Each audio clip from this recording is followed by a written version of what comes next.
Michelle, can you say Uncle Jesse? That's it, you said it. You said Uncle Jesse. It's Sunday morning on CBS. And here again is Jane Pauley.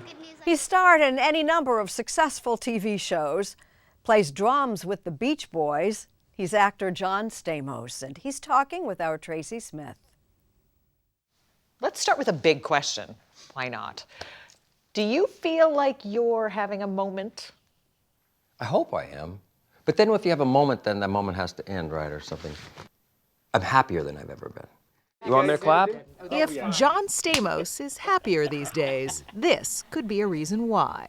You know, if you would have just kept your lips off me, we wouldn't be in this predicament. He's about to start the second season of the Disney Plus series Big Shot, about a hot-headed college basketball coach who gets fired and ends up coaching a high school girls team with a certain intensity.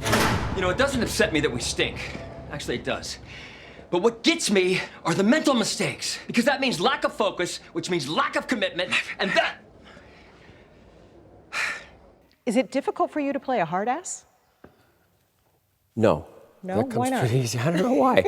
Truth is, John Stamos might be one of the nicest people alive, even if he's not, by his own admission, much of a sports guy. Oh, no. I mean, it's the jacket. It's totally the jacket. But he is someone who seems to be hitting his stride, Success is a peace of mind. on screen and off.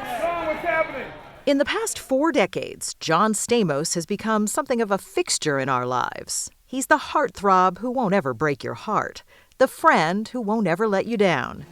Put on a happy face.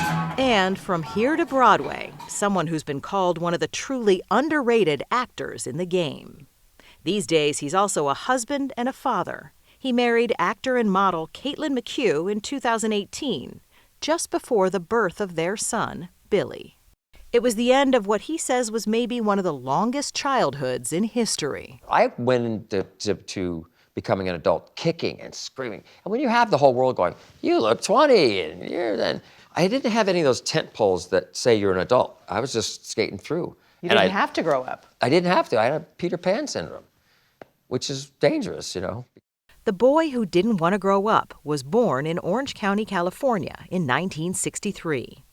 John Stamos was the first of Bill and Loretta Stamos' 3 children, and even as a kid, little John seemed destined for the stage. And did you dream of being a star? I wanted to be famous. I wanted to be famous so bad. And then once I got it, I loved it. I still do. You know, these people go, oh, I hate being famous. I hate taking pictures. If you see me somewhere, ask for a picture. I'm happy to do it because it's what I wanted my whole life. Every time I turn around, you're yelling at me. Now, if that's how it's going to be, I'm back out on the streets. He skipped college to try his hand at acting and landed a role as Blackie Parrish on the long-running soap General Hospital. But his star really took off in 1987 when he was cast as Uncle Jesse Katsopoulos in the TV series Full House. Hey, look alive!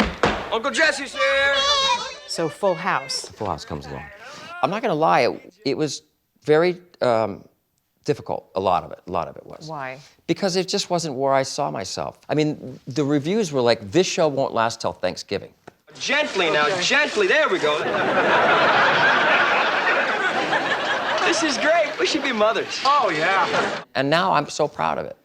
Now I'm really happy that I did that show. I'm glad I did it, obviously.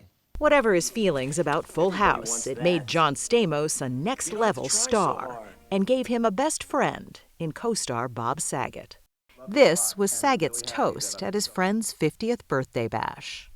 You deserve so much happiness, and you are so full of love, and you are such a great person, and the talent and the looks, everybody resents, but you are just, you're just a heart, and I just love you very, very much. The two were practically inseparable, and when Saget died this past January after a fall in a Florida hotel room, Stamos was shattered. I don't know what else to say about it other than, obviously, you know, I met one of the biggest influences in my life was Bob. I wouldn't be who I am without Bob. My parents, that's obvious, but him, you know, he was there for everything, all the good, all the bad. He was my brother. You know, he's the brother that I always wanted.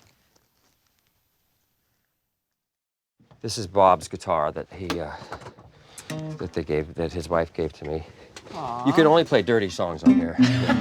John Stamos is a collector. His home is filled with photos of heroes who became friends. The surgeon concurs with my assessment. Hey, don't worry, boss. I'm not one of those I told you so kids. He's also collected a few screen credits, like a long-term part on the hit series ER, and more. With looks, charm, and a star on the Walk of Fame, it always seemed like Stamos had the perfect life. But there were times, he says, when he didn't always want to live it. For the longest time when I was not sober, I was fuzzy, I thought, I've done it all. I don't want to kill myself, but I didn't care if I died. You didn't care if you died? I said, I've done it all. I've died. If I died tomorrow, it's okay. You know.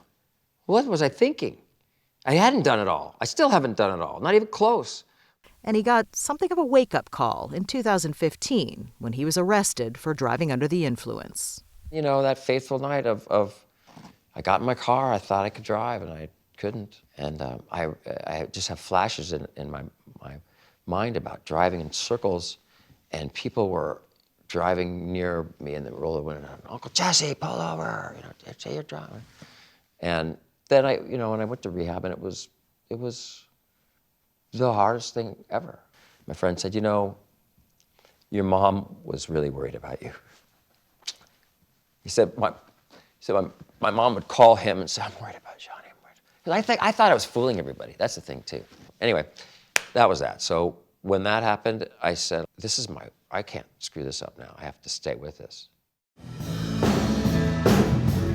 And here's something you might not know about John Stamos. He's a hell of a drummer.